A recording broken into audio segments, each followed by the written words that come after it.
Hey everyone, welcome to Recap Blitz. 2 years ago, in the small town of Mabrook, Pennsylvania, something unthinkable happened. It was late at night, exactly 2:17 a.m., when 17 children suddenly ran out of their homes. They didn't scream. They didn't call anyone. They just ran, their footsteps echoing on empty streets. Each child ran in the same stiff, unnatural way, almost like robots. Neighbors who peeked from windows the next morning could only describe it as wrong. All 17 children belonged to the same class at Mabrook Elementary School. There were 18 children in that class. 17 of them were gone. Only one remained. His name was Alex. When Justin Gandy, the class teacher, arrived the next morning, she found Alex sitting alone at his desk.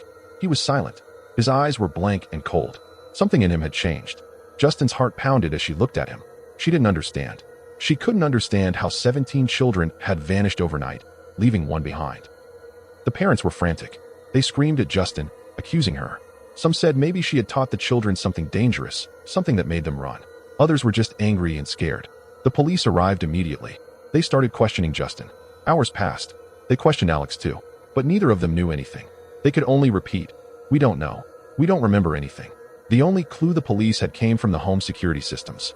Every alarm in the neighborhood had gone off at exactly 2:17 a.m. Some CCTV cameras showed the children running, but the footage was chilling. Their movements were stiff, unnatural, mechanical. They didn't run like normal kids. They ran like something else had taken over them. Justin faced the wrath of the parents every day. Principal Andrew Matthews defended her, insisting she had nothing to do with the children's disappearance. But one parent, Archer Graff, refused to listen. His son Matthew was among the missing, and he blamed Justin entirely. Archer shouted at her during parent meetings, his face twisted in anger and fear. Justin felt trapped. She couldn't escape the town's suspicion, the weight of guilt pressing down on her chest. That night, Justin tried to calm herself. She went to a nearby liquor store. Inside, James, a small-time criminal and drug dealer, approached her and demanded money. She ignored him, her hands shaking. Terrified, she left quickly. She was scared of the parents, who were already calling her from unknown numbers, leaving threats and warnings. The next morning, Justin's fear grew. Her car had a terrifying message painted on it in black, which, her hands trembled as she called the police. Officer Paul, a friend she trusted, met her and reassured her. He was a solid presence in the chaos, but even he could not explain what was happening. Justin wanted to speak to Alex, to understand what he had seen. But Principal Marcus forbade it. Alex had been questioned too many times already. Marcus wanted to protect the boy and keep Justin away. Justin was forced to take a few days off, though she could not stop herself from secretly following Alex, desperate for answers. That night, she met Paul at a bar. Justin was drunk, terrified, and lonely. She even offered him a drink, and in her fear and desperation, they ended up sleeping together. Paul was married, but in that moment, fear overpowered reason. Justin left the bar the next morning and continued following Alex. Alex resisted her. He ran from her, refused to speak, hid in shadows. Justin reached Alex's house. Every window was covered in paper. She spotted a small gap and peeked inside. Her heart stopped. Alex's parents were sitting on the sofa, motionless, in a trance, like living statues. Fear and dread overwhelmed her. She called Principal Marcus, begging him to check the house legally, to make sure Alex was safe. That night, Justin stayed in her car, watching Alex's house. Sleep overtook her. Then, slowly, Alex's mother emerged, holding scissors. She moved silently, almost like a predator, and cut some of Justin's hair while she slept. Justin didn't wake. The story shifted to Archer Graff's perspective. His son Matthew was missing. Archer was obsessed. He watched the CCTV footage over and over. He noted every detail, the stiff, unnatural running, the strange direction all the children were heading. On a town map, he drew lines from his house to the direction Matthew had run. Then he checked another missing child's footage. The lines crossed at one point. All the children were heading there. Something terrible was waiting. As Archer researched, he noticed Justin at a gas station. He ran after her, shouting. Suddenly, Principal Marcus appeared, bloodied, moving strangely, not like himself. Marcus attacked Justin. Archer tried to stop him. Marcus seemed possessed, his only goal to kill Justin. They ran into a store. Justin and Archer struggled to save her. Marcus moved unnaturally, like a puppet controlled by something unseen. Both Justin and Archer had nightmares during these events. In the nightmares, a strange old woman appeared repeatedly. Her face was pale and twisted, like a clown. She watched, laughed silently, and disappeared, leaving terror in her wake. The story then shifted to Officer Paul. His wife Donna was away. On patrol, he spotted James, the drug dealer, trying to break into a house. A fight broke out. During the struggle, a needle pricked Paul's hand. Anger overtook him, and he punched James. The entire assault was recorded on Paul's dashcam. The town of Mabrook sank deeper into fear. The children were gone. Adults were terrified. Something evil had taken root, something that no one could understand, and no one was safe. Paul was standing outside, feeling tense. If any higher officer saw the footage of what had just happened, Paul could get in serious trouble. He could be accused of assault, and that might even cost him his job. He looked at James, who was trembling with fear. Paul took a deep breath and said, "I will let you go, but there's one condition. You do not tell anyone about what happened tonight, and you never come back to this town again." James's eyes widened. Without hesitation, he bolted, running as fast as he could, disappearing into the night. Only after James was gone did Paul get a message from Justin. He read it quickly, feeling a mix of worry and longing. That night, Paul went to a bar and met Justin. They talked for hours, trying to forget the tension, and in the heat of the moment, they became intimate. The next morning, Paul returned home quietly, but his heart sank. His wife, Donna, had come back earlier than expected. As soon as she saw Paul outside, her eyes narrowed. She already suspected he had been with Justin. Rage filled her. Without warning, she stormed into a nearby store where Justin happened to be and attacked her violently. Justin screamed and struggled, barely managing to escape. The shopkeeper rushed in and restrained Donna, saving Justin from further harm. Meanwhile, Paul rushed to the police station. He told his captain everything that had happened, explaining the assault. The captain sighed and said, "Don't worry, Paul. If James doesn't file a complaint, nothing will happen. The footage will automatically get deleted in a month." Paul nodded, trying to calm himself. When Paul left the station, he noticed James walking toward the building. Anger boiled inside him.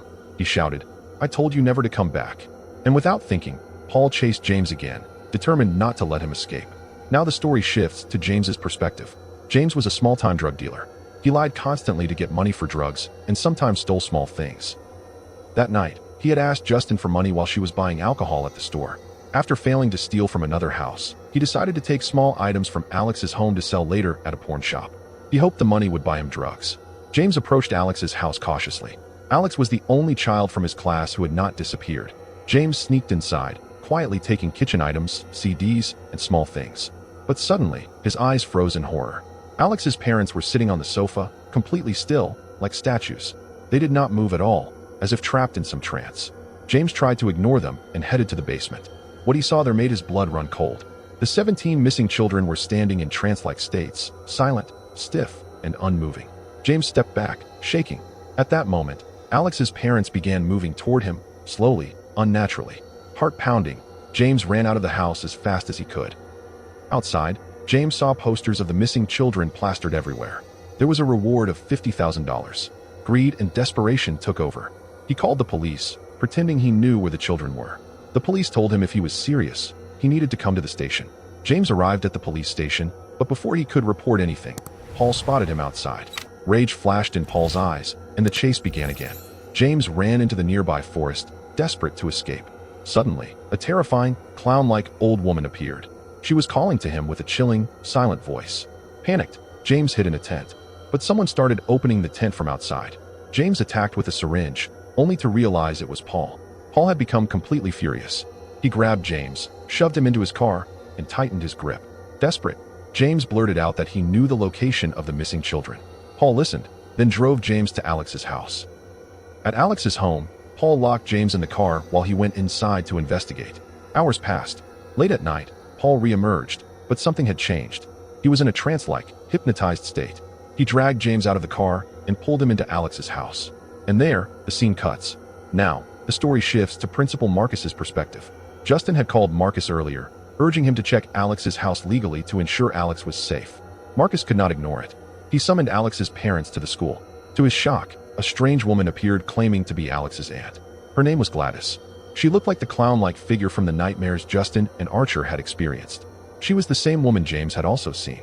Gladys told Marcus that Alex's parents were too sick to come to school, but Marcus insisted he must see Alex's parents or personally check Alex's home. Otherwise, he would involve child services. Gladys frowned, clearly displeased. The next scene shows Marcus at home with his husband.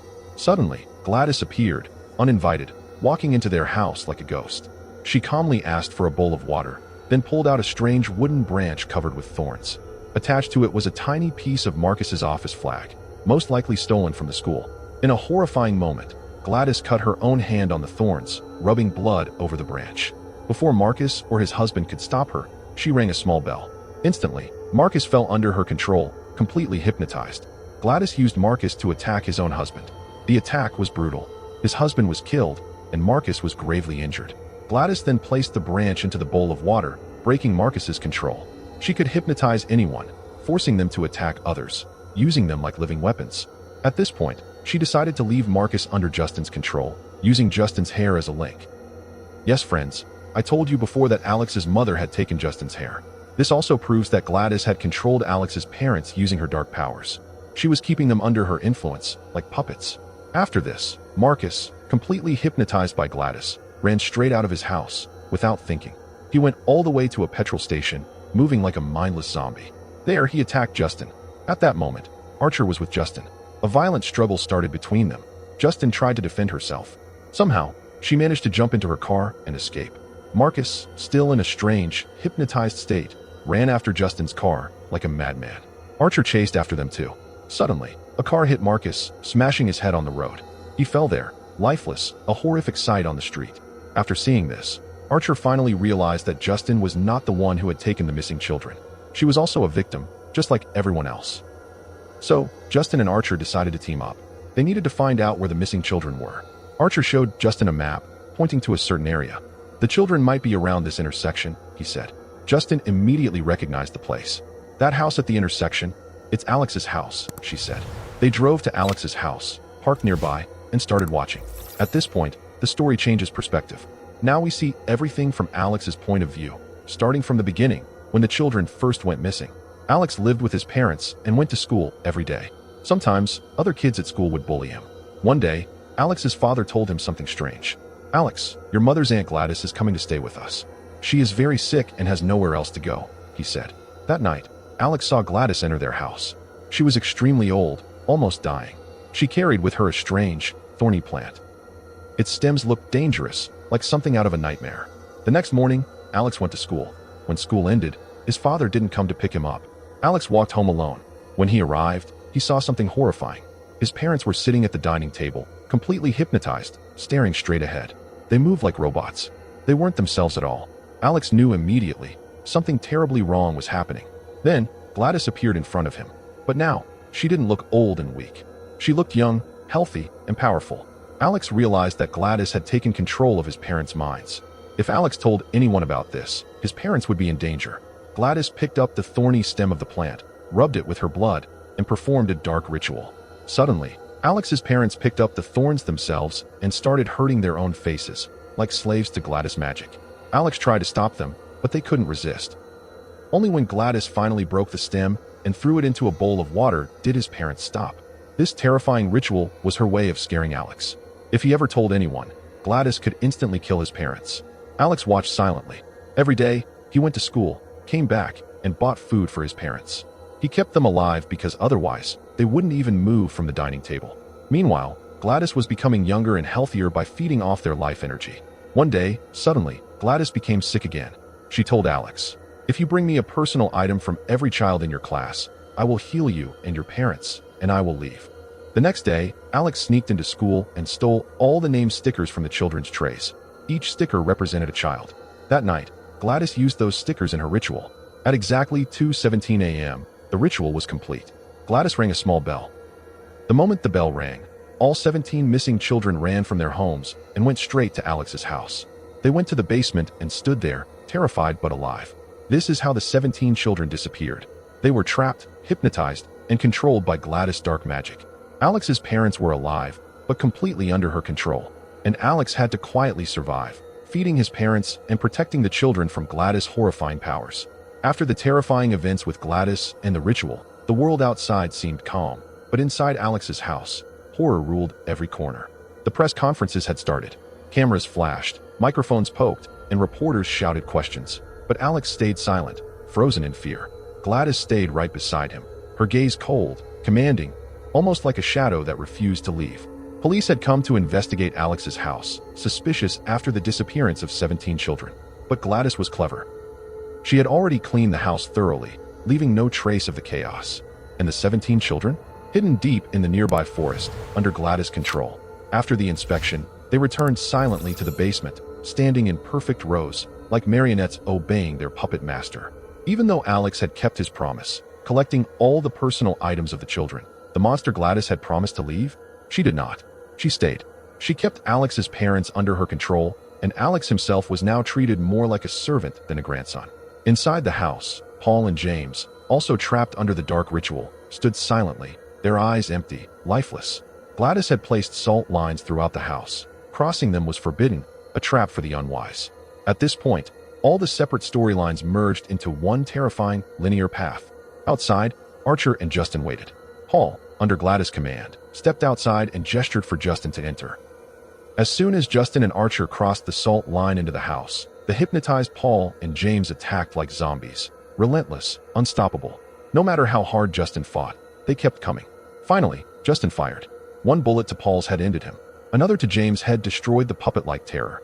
Archer survived, narrowly, but the lesson was clear. Only striking the head could break the control of Gladys' spell. Archer ran into the basement.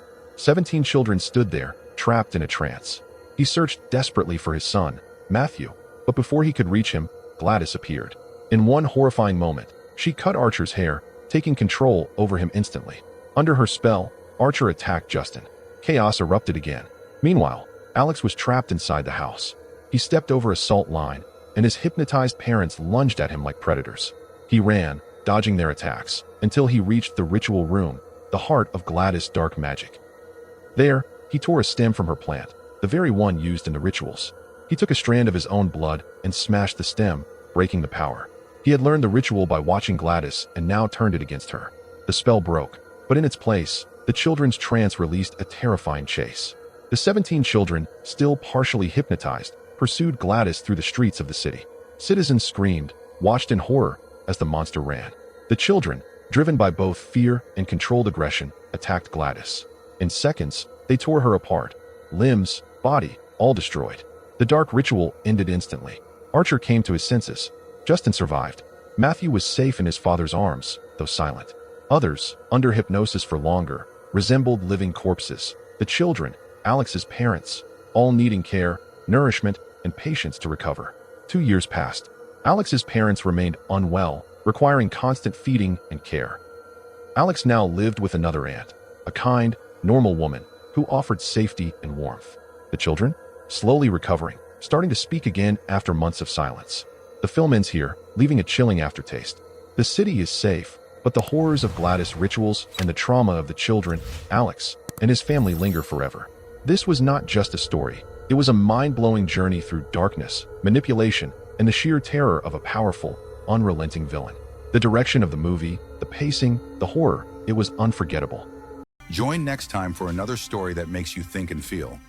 Until then, stay curious and stay safe.